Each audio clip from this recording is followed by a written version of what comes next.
Students, हमने पिछली कक्षा में अध्याय 18 पत्र लेखन पढ़ा था, जिसमें हमने पत्रों के प्रकार और उनके मुख्य अंगों के बारे में पढ़ा था।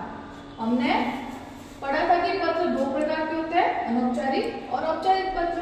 अनौपचारिक पत्र के मुख्य बिंदु इस प्रकार थे और औपचारिक पत्र के कुछ इस प्रकार।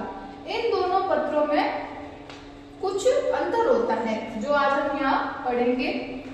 अनौपचारिक पत्र में क्या होता है कि सबसे पहले पता लिखा जाता है, एड्रेस, उसके बाद दिनांक, उसके बाद संबोधन।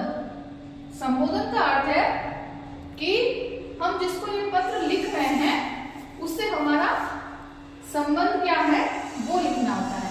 फिर अभिवादन, हमारा संबंध, फिर उनके लिए हम कुछ सम्मान सूचक शब्दों का प्रयोग करते हैं। जैसे हम अपने पिताजी को लिख रहे हैं लेटर, तो हम लिखेंगे आदरणीय पिताजी, ठीक है। उसके बाद है अभिवादन। अभिवादन के बाद विषय। विषय में हम पत्र लिखने का मुख्य कारण क्या होता है वो लिखते हैं। उसके बाद आता है अपना विस्तार। मुख्य कारण लिख दिया, उसके बाद विस्तार, उसके बाद हम पत्र को विस्तार से लिखेंगे। उसके बाद आता है समापन। समापन में हम जैसे अपने परिवार के किसी व्यक्ति को लिखा है तो परिवार के अन्य सदस्यों की कुशलता के बारे में पूछेंगे। उसके बाद प्राप्तकर्ता से संबंध, अर्थात हमने जिसको लेटर लिखा है उसके साथ हमारा संबंध क्या है। जैसे पिताजी को लिखा है तो आदरणीय पिताजी, या फिर अगर प्राप्तकर्ता से संबंध अर्थात हम जिसको पत्र लिख रहे हैं उससे हमारा संबंध क्या है। जैसे हम उनके बेटे हैं तो आपका प्रिय पुत्र, यदि हम मित्र हैं तो आपका प्रिय मित्र, ऐसे शब्दों का प्रयोग करते हैं। उसके बाद हम पत्र लेखक का नाम, अर्थात जो पत्र लिख रहा है उसका खुद का नाम। इस प्रकार हम अनौपचारिक पत्र लिखते हैं। सेकंड आपका है औपचारिक पत्र। जैसा कि नाम से पता चल रहा है, औपचारिक मीन्स कार्यालय पत्र। इसमें सबसे पहले पद लिखा जाता है।